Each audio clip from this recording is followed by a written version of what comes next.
Equality and ফ্ৰেটাৰ্নিটি এই সকলো মানুহৰ ভাৰতীয় নাগৰিকে এইখিনি উপভোগ কৰিবলৈ পাব লাগিব বুলি কৈছে। আকৌ কৈছে with the people of India বুলি আৰম্ভ কৰিছে। কিন্তু আমি ভাৰতীয় জনগণে সাৰ্বভৌম সমাজবাদী ধৰ্মনিৰপেক্ষ গণতান্ত্ৰিক গণৰাজ্যৰ গঢ়াৰ সংকল্পৰে অৰ্থনৈতিক সামাজিক ৰাজনৈতিক ন্যায় সমন্যায় ভাতৃত্ববোধ আৰু বিশ্বাসৰ মত প্ৰকাশৰ স্বাধীনতা যিটো আমি ৱৰ্শ্বিপ বিশ্বাস আৰু মত প্ৰকাশৰ স্বাধীনতাৰে 1949 চনৰ 26 নৱেম্বৰ তাৰিখে জনসাধাৰণৰ বাবে সংবিধানখন গ্ৰহণ কৰি লৈছে। এইখন কাৰ কাৰণে গ্ৰহণ কৰি লৈছে? জনসাধাৰণৰ বাবেহে সংবিধানখন গ্ৰহণ কৰিছে। আমি ভাৰতীয় নাগৰিকে বুলি আৰম্ভ কৰিছে আৰু শেষ কৰিছে জনসাধাৰণৰ বাবে গ্ৰহণ কৰিলে বুলি কৈছে। ভাৰতীয় নাগৰিকে বুলি আৰম্ভ কৰি জনসাধাৰণৰ বাবে শেষ কৰিছে। তাৰমানে এই সংবিধানখন ভাৰতীয় নাগৰিকসকলৰ বাবে নিৰ্মাণ কৰা হৈছে। সেইকাৰণে এইখনক দেশৰ মৌলিক আইন বুলি কৈছে, fundamental law of the nations বুলি কৈছে। সংবিধানখনক দেশৰ মৌলিক আইন বুলি অভিহিত কৰা হৈছে, কাৰণ এইখনকে ভিত্তি কৰি আমি যিমানবোৰ আমাৰ ব্যক্তি স্বাধীনতা, মৌলিক অধিকাৰ, সামাজিক স্বাধীনতা, ৰাজনৈতিক স্বাধীনতা, অৰ্থনৈতিক স্বাধীনতা, যিমানবোৰ স্বাধীনতা আমি লাভ কৰিছো, এই আটাইবোৰ স্বাধীনতাৰ পটভূমিটো হৈছে আমাৰ ভাৰতবৰ্ষৰ সংবিধান। সংবিধানখনৰ পৰাই আমি আটাইবোৰ স্বাধীনতা পাবলৈ সক্ষম হৈছো। গতিকে ভাৰতীয় নাগৰিক হিচাপে যিটো গৰ্বৰ কৰাৰ যিটো স্থল, সেই স্থলটো আমাক সংবিধানখনে দিছে। কাৰণ সেই সংবিধানখন নিৰ্মাণ কৰিবলৈ যথেষ্ট এটা সময়ৰ দৰকাৰ হৈছিল। 2 বছৰ 11 মাহ 18 দিন লাগিছিল সংবিধানখন। প্ৰথমখন অধিৱেশন অনুষ্ঠিত হৈছিল 1946 ৰ 6 ডিচেম্বৰ, আৰু একেবাৰে শেষৰখন অধিৱেশন অনুষ্ঠিত হৈছিল যিখন সংবিধান সভা, সেইখন আজিৰ দিনটোত অৰ্থাৎ 1949 চনৰ 26 নৱেম্বৰ। অৰ্থাৎ এই মাজৰ সময়খিনি যদি কেলকুলেশ্যন কৰিছা তোমালোকে, ডিচেম্বৰ 1946 ৰ পৰা এই সময়খিনি ওলাব তোমালোকৰ 2 বছৰ 9 মাহ 2 বছৰ 11 মাহ 18 দিন। এই সময়খিনি দৰকাৰ হৈছিল ভাৰতবৰ্ষৰ সংবিধানখন বনাবৰ কাৰণে। আৰু পৃথিৱীৰ আগশাৰীৰ সকলো দেশৰ সংবিধানৰ বৈশিষ্ট্যবিলাক অধ্যয়ন কৰি আমি জানো যিখন সংবিধান সভা আছিল, যিখন খচৰা কমিটি, B.R. আম্বেদকাৰৰ নেতৃত্বত সংবিধান যিখন খচৰা কমিটি আছিল, আৰু সংবিধান সভাৰ যিখন আছিল ৰাজেন্দ্ৰ প্ৰসাদৰ সভাপতিত্বত যিখন সংবিধান, আমাৰ ছাত্ৰীসকলে এইটো ভুল কৰে যে সংবিধান সভাৰ সভাপতি আৰু খচৰা কমিটিৰ সভাপতি একেজনেই বুলি ভাবি লয় বহুতে। দুইজন বেলেগ বেলেগ, B.R. আম্বেদকাৰ আৰু ৰাজেন্দ্ৰ প্ৰসাদ। সেই কথাবোৰ আমাৰ ক্লিয়াৰ হ'ব লাগিব। আৰু এই তেওঁলোকৰ নেতৃত্বত গঠিত শক্তিশালী খচৰা সমিতিখনে, সংবিধান সভাই ইমান দীঘলীয়া সময় ধৰি পৃথিৱীৰ বিভিন্ন দেশৰ আগশাৰীৰ সংবিধানবোৰ অধ্যয়ন কৰি সেই সংবিধানবিলাকৰ পৰা যিবোৰ বৈশিষ্ট্য ভাৰতবৰ্ষৰ অখণ্ডতা, ভাৰতবৰ্ষৰ ঐক্য সংহতি, ভাৰতবৰ্ষৰ অৰ্থনীতি, সমাজ সংস্কৃতি, শিক্ষাৰ সৈতে সম্পৃক্ত হৈ আছে, সেই যিখিনি বৈশিষ্ট্য ভাৰতীয় সংবিধানত সন্নিৱিষ্ট কৰিলে ভাৰতবৰ্ষৰ অখণ্ডতা, ঐক্য সংহতি সুৰক্ষিত হ'ব, সেইখিনি বৈশিষ্ট্য ভাৰতবৰ্ষৰ সংবিধানখনত সন্নিৱিষ্ট কৰি এখন দীঘলীয়া সংবিধান প্ৰস্তুত কৰিছিল। মই গোটেই বিস্তৃত বক্তব্য ৰাখিবলৈ গ'লে বহুত দীঘলীয়া হ'ব, বিস্তৃত বক্তব্যলৈ নাযাওঁ। ছাত্ৰীসকলৰ উপকাৰ থকা কথাখিনিহে মই মাত্ৰ কৈছো যে আৰম্ভণিতে ভাৰতবৰ্ষৰ সংবিধানখনত 395টা আৰ্টিকল আছে, এইটো ক্লাছত সুধি থাকে মোক। আৰু 395টা আৰ্টিকল আছিলে, ইয়াৰ অধ্যায় আছিলে, অধ্যায়ৰ অনুসূচী 18টা, 8টা অনুসূচী আছিলে, 22টা অধ্যায় আছিলে। কিন্তু এই কলেবৰ সম্প্ৰতি ইয়াৰ কলেবৰ বৃদ্ধি হৈ ইয়াৰ আৰ্টিকলৰ সংখ্যা আজিৰ তাৰিখত 448টা, 25টা অধ্যায় আৰু 12টা অনুসূচীলৈ এক্সটেণ্ড হ'ল। গতিকে আৰম্ভণিৰ লগত ইয়াৰ এটা বৃহৎ ব্যৱধান আহিলে। কিয় আহিলে? কাৰণ প্ৰত্যেক বছৰে আমাৰ সংবিধানখন 100বাৰতকৈ অধিক সংশোধন হৈছে এতিয়ালৈকে। এই যে তেতিয়াৰ পৰা 1950 চনতে গৃহীত কাৰ্যকৰী হোৱা সংবিধানখন আজিৰ তাৰিখলৈকে 100বাৰতকৈ অধিক সংশোধন হৈছে, আৰু সংশোধনৰ ফলত বিভিন্ন অনুচ্ছেদ ইয়াত সন্নিৱিষ্ট হৈছে। সেইকাৰণে constitution is a living document বুলি কৈছে। ইজ এ ডেড ডকুমেণ্ট নহয়। সংবিধানখনক জীৱন্ত দলিল বুলি কৈছে। জীৱন্ত দলিল বুলি এইকাৰণেই কোৱা হৈছে যে ই সময়ৰ লগে লগে পৰিৱৰ্তিত সময় আনি দিয়া, পৰিৱৰ্তনৰ সৈতে ৰজিতা খুৱাই পৰিৱৰ্তিত সময় আনি দিয়া পৰিৱৰ্তনক আঁকোৱালি লৈ ভাৰতবৰ্ষৰ সংবিধানখনে সময়ৰ লগত খাপ খুৱাই সংশোধন কৰি ল'ব পৰা প্ৰভিজনছ থকাৰ কাৰণে ইয়াক জীৱন্ত দলিল বুলি আখ্যা দিয়া হৈছে। সেইকাৰণে ভাৰতবৰ্ষৰ সংবিধানখন সদায় এলাইভ হৈ আছে, বা ইয়াৰ পৰিৱেশৰ লগত সদায় সংবিধানখন সংশোধন কৰি লোৱাৰ ব্যৱস্থা ইয়াত ৰাখিছে। ইয়াৰ আমি 368 আৰ্টিকল অনুসৰি সংবিধানখন সংশোধনৰ যিটো ব্যৱস্থা আছে, সেইখিনি কথা বিস্তৃত ব্যাখ্যালৈ মই নাযাওঁ, জাষ্ট মই অনুকিয়াই দিবহে চেষ্টা কৰিছো। আৰু যিটো প্ৰস্তাৱনাৰ পাছত যিটো আমি জানো যে তাত যিটো সমাজবাদী আৰু ধৰ্মনিৰপেক্ষ যিটো শব্দ, সেই শব্দকেইটাক লৈ আমি সততা আলোচনা শুনিবলৈ পাওঁ যে শব্দকেইটা আৰম্ভণিতে ভাৰতবৰ্ষৰ প্ৰস্তাৱনাত কিন্তু নাছিল 42তম সংশোধনী 1976 এই সংশোধনী ধোটো এই দুটা শব্দ নতুনকৈ ইনকৰ্পৰেট কৰা হৈছে নতুনকৈ তাত সংযোগ ঘটা হ'ল সমাজবাদী আৰু ধৰ্মনিৰপেক্ষৰ চৰিত্ৰ কিন্তু আৰম্ভণিতে যে ভাৰতবৰ্ষৰ সংবিধানখন ধৰ্মনিৰপেক্ষ নাছিল এনেকুৱা নহয় কাৰণ আৰম্ভণিৰ পৰা আমি জানো যে ভাৰতবৰ্ষৰ ধৰ্মীয় স্বাধীনতা বা মৌলিক অধিকাৰৰ যিখিনি সমতা স্বাধীনতা বা ধৰ্মীয় স্বাধীনতা যিখিনি শোষণৰ বিৰুদ্ধে স্বাধীনতা শিক্ষাৰ স্বাধীনতা প্ৰদান কৰিছে সেইখিনি প্ৰায় বুজা যায় যে ভাৰতবৰ্ষৰ সংবিধানখন কিন্তু আৰম্ভণিৰ পৰা এখন ধৰ্মনিৰপেক্ষ সংবিধানে আছিল কিন্তু শব্দটো পৰৱৰ্তী সময়ত সংযোজন ঘটোৱা হৈছিল 42তম সংশোধনীৰ পৰা 1976 এই আটাইবোৰ কথাই কিন্তু পৰীক্ষাৰ ফলৰ পৰা ইম্পৰ্টেণ্ট আকৌ যিখিনি আমি আমাৰ ছাত্ৰী ছাত্ৰীসকলে যিখিনি মৌলিক অধিকাৰৰ কথা ক'লে বা নিৰ্দেশাত্মক নীতি বা মৌলিক কৰ্তব্য এইবিলাক সংবিধানখনৰ যিবোৰ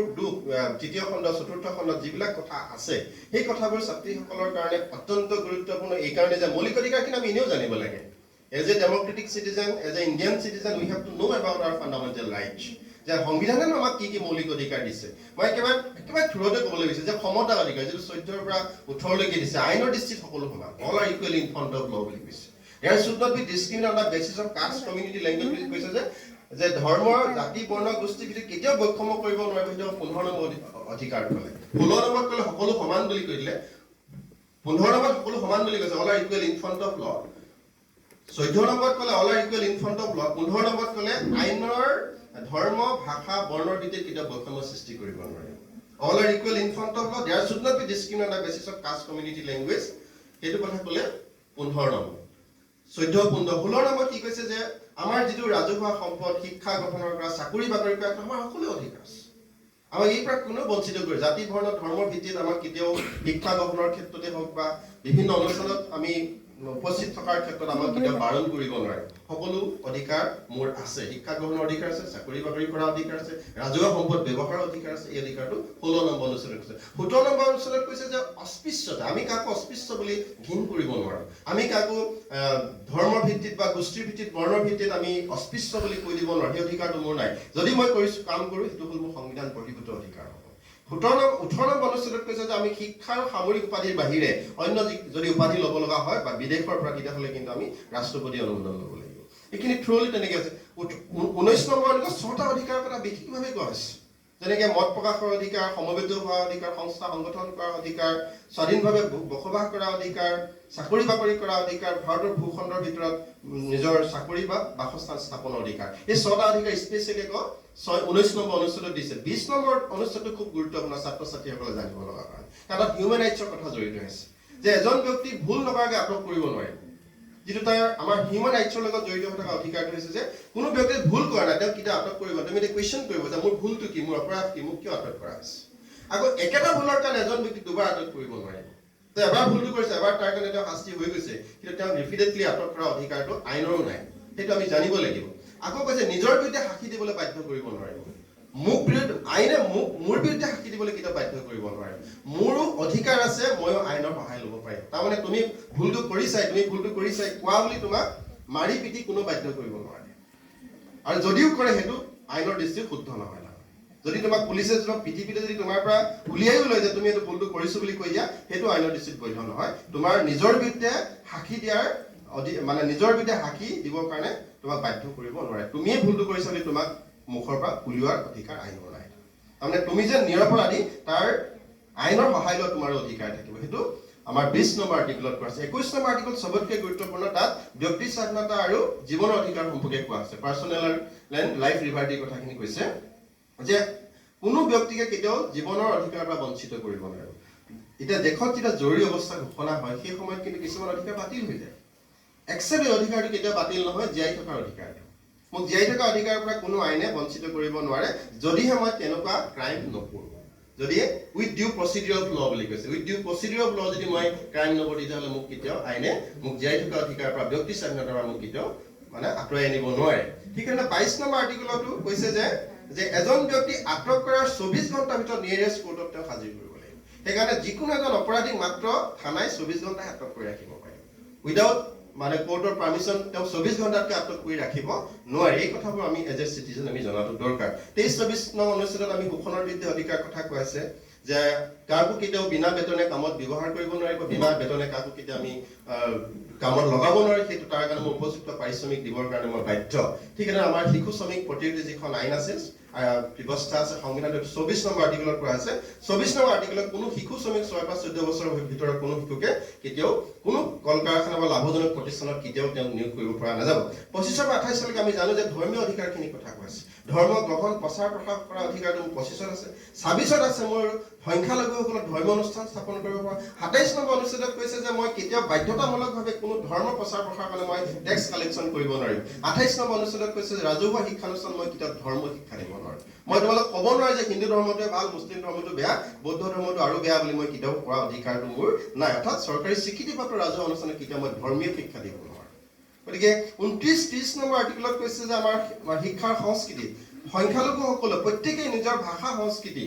সুৰক্ষা কৰাৰ অধিকাৰ আছে। সংখ্যালঘুসকলৰ ওপৰত কোনো আনৰ সংস্কৃতি জাপি দিব নোৱাৰে। সংখ্যালঘু ভাষা সুৰক্ষাৰ অধিকাৰ আছে, তেওঁলোকৰ ভাষাৰ ওপৰত আনে ভাষাটো জাপি দিব নোৱাৰে, তেওঁলোকৰ সেইটো ৰক্ষা কৰাৰ অধিকাৰ আছে। আটাইতকৈ ইণ্টাৰেষ্টিং 30 নম্বৰ আৰ্টিকেলত সংখ্যালঘুসকলে শিক্ষানুষ্ঠান স্থাপন কৰিব পাৰে নিজৰ ভাষা সংস্কৃতি সুৰক্ষাৰ কাৰণে। আমি জানো যে 31 নম্বৰ আৰ্টিকেল সম্পত্তি অধিকাৰ যিটো উঠাই দিয়া হৈছিলে, যিটো 301লৈ লৈ যোৱা হৈছে, লিগেল অধিকাৰলৈ লৈ যোৱা হ'ল। আৰু 32 নম্বৰ আৰ্টিকেলত কোৱা হৈছে যে সংবিধান প্ৰতিকাৰ অধিকাৰ, তাত 5টা প্ৰতিকাৰৰ কথা কোৱা হৈছে। 26 আৰু 226ত উচ্চতম ন্যায়ালয় উচ্চ ন্যায়ালয়ে এই সম্পৰ্কে লেখ জাৰি কৰিব পাৰে। 5টা লেখৰ কথা আছে, যিটো বি আৰ আম্বেদকাৰে সোল অফ দ্য কনষ্টিটিউশ্যন বুলি কৈছে। সেইটো পৰীক্ষাত আহিব, সোল অফ দ্য কনষ্টিটিউশ্যন বুলি বি আৰ আম্বেদকাৰে কোনটো কথা কৈছে। এই কথাবিলাক আছে। মই দীঘলীয়া বৰ বেছি তাত্ত্বিক বক্তব্যলৈ গ'লে বহুত দীঘলীয়া হ'ব, সেইখিনি মই ক'বলৈ যোৱা নাই, মাত্ৰ থমকে তোমালোকক কথাখিনি অৱগতহে কৰিব বিচাৰিছো যে এই সংবিধানখন যিখন পৃথিৱীৰ বিভিন্ন দেশৰ আগশাৰী দেশৰ সংবিধানবোৰ অধ্যয়ন কৰি ভাৰতবৰ্ষৰ সংবিধানখন ভাৰতবৰ্ষৰ বৈচিত্ৰতা অনৈক্যতা, যে ভাৰতবৰ্ষ এখন পৃথিৱীৰ ভিতৰত এখন বৈচিত্ৰ্যময় দেশ, ধৰ্ম ভাষা ভাষী পৰ্বত পাহাৰ সাগৰ কি নাই আমাৰ, সকলো ফালৰ পৰা এখন বৈচিত্ৰ্যময় দেশ। এনেকুৱা এখন বৈচিত্ৰ্যময় দেশ পৃথিৱীতে পাবলৈ নাই। এই বৈচিত্ৰ্যময় দেশখনত জাতি জনগোষ্ঠী বা বিভিন্ন সম্প্ৰদায় বৰ্ণৰ মাজত যাতে একতা সংহতি জাতীয়তা সন্নিৱিষ্ট কৰিব পাৰি, ৰক্ষা কৰিব পাৰি, তাৰ কাৰণে আচলতে সকলো ধৰণৰ ব্যৱস্থাই ভাৰতবৰ্ষৰ সংবিধানখনক ৰক্ষা কৰা হৈছে বা সন্নিৱিষ্ট কৰা হৈছে। এইটো কোৱা হৈছে যে আমি ভাৰতবৰ্ষৰ নাগৰিক হিচাপে আমাৰ যিটো অখণ্ডতা, ঐক্য সংহতি বা বৈচিত্ৰতাৰ মাজত ঐক্য, যিটো ইউনিটি এমং ডাইভাৰ্চিটিজ বুলি কৈছে, সেইখিনি আমি সুৰক্ষিত কৰিব লাগিব। তাৰ কাৰণে সংবিধান আমাক বিভিন্ন ধৰণৰ কথা বতৰা শিকাইছে। সেইখিনি আমাৰ সংবিধানখনে আমাক কেনেকৈ জীয়াই থাকিব লগা হৈছে, কেনেকৈ আমি অধিকাৰ প্ৰতিষ্ঠা কৰিম, কেনেকৈ আমি জীয়াই থাকিম, এজ এ নাগৰিক হিচাপে আমাৰ কোনখিনি কৰ্তব্য, দায়িত্ব, নিষ্ঠা, আন্তৰিকতা, ন্যায় কি, আইন কি, সত্য কি, গোটেই কথাখিনি এজ এ চিটিজেন হিচাপে জানিব লগা সত্য, শুদ্ধ, ন্যায়, অধিকাৰ, কৰ্তব্য, দায়িত্ব, এই সকলো সম্পৰ্কে সংবিধানখনে আমাক সোঁৱৰাই দিছে, অৱগত কৰিছে। সেইকাৰণে আমি ভাৰতীয় নাগৰিক হিচাপে সংবিধানখনৰ সম্পৰ্কে, সংবিধানখনৰ যিখিনি তাত্ত্বিক কথা, সেই তাত্ত্বিক কথাখিনি প্ৰত্যেকজন নাগৰিকে জনাটো খুব দৰকাৰী। অকল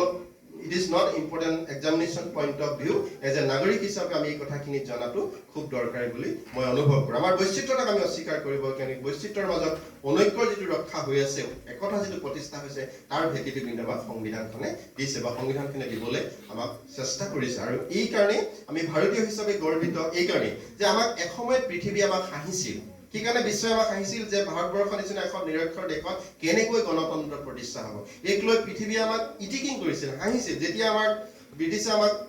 নিজৰ দেশৰ শাসনভাৰ দি পেলাই নিজৰ নাগৰিকসকলৰ হাতত, আমাৰ সংগ্ৰামী নেতাসকলৰ হাতত স্বাধীনতা দি পেলাই যেতিয়া উভতি গৈছিল, তেতিয়া বিশ্বই ফ্ৰান্সৰ নিচিনা দেশে আমাক হাঁহিছিল। কিয় হাঁহিছিল? যে ভাৰতৰ নিচিনা নিৰক্ষৰ এখন দেশত কেনেকৈ গণতন্ত্ৰ প্ৰতিষ্ঠা হ'ব, হাউ কেন ইট পচিবল, এই কথাটোক লৈ হাঁহিছিল। কিন্তু সেই হাঁহিয়াতৰ যিসকলে পাত্ৰ কৰিছিল ভাৰতক এসময়ত, তেওঁলোকে এতিয়া গৰ্ব অনুভৱ কৰে ভাৰতৰ গণতন্ত্ৰক লৈ। কাৰণ ওচৰ চুবুৰীয়া প্ৰায়বোৰ ৰাষ্ট্ৰতে গণতন্ত্ৰৰ সংকটৰ মুখামুখি হৈছে। কি পাকিস্তান কোৱা তুমি, কি আফগানিস্তান কোৱা, কি বাংলাদেশ কোৱা, কি নেপাল কোৱা, প্ৰায়বোৰ দেশতে কিন্তু গণতন্ত্ৰৰ সংকটৰ মুখামুখি হৈছে, এক্সেপ্ট ইণ্ডিয়া। ভাৰতবৰ্ষত কিন্তু এতিয়া কিন্তু গণতন্ত্ৰ সংকটৰ মুখামুখি হ'ব লগা হয়। সেইকাৰণে তাত্ত্বিক দৃষ্টিভংগী ভাৰতবৰ্ষৰ গণতন্ত্ৰ পৃথিৱীৰ শ্ৰেষ্ঠ গণতন্ত্ৰ বুলি কৈছে। অৰ্থাৎ পৃথিৱীৰ আটাইতকৈ শক্তিশালী, আটাইতকৈ শ্ৰেষ্ঠ গণতন্ত্ৰৰ দেশ এখনৰ আমি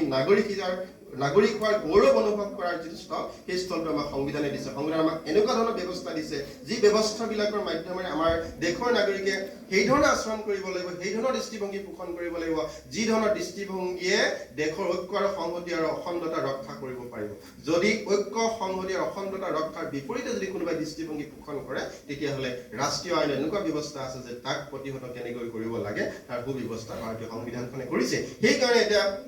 স্বাধীনতা ইমান বছৰ পাৰ হৈ যোৱাৰ পাছতো ভাৰতবৰ্ষৰ সংবিধানখনৰ দৃষ্টিৰে এতিয়াও আমাৰ গণতন্ত্ৰ এই সংকটৰ মুখামুখি হোৱা নাই আৰু পৃথিৱীৰ উচ্চ শক্তিশালী সৰ্বশ্ৰেষ্ঠ গণতন্ত্ৰকে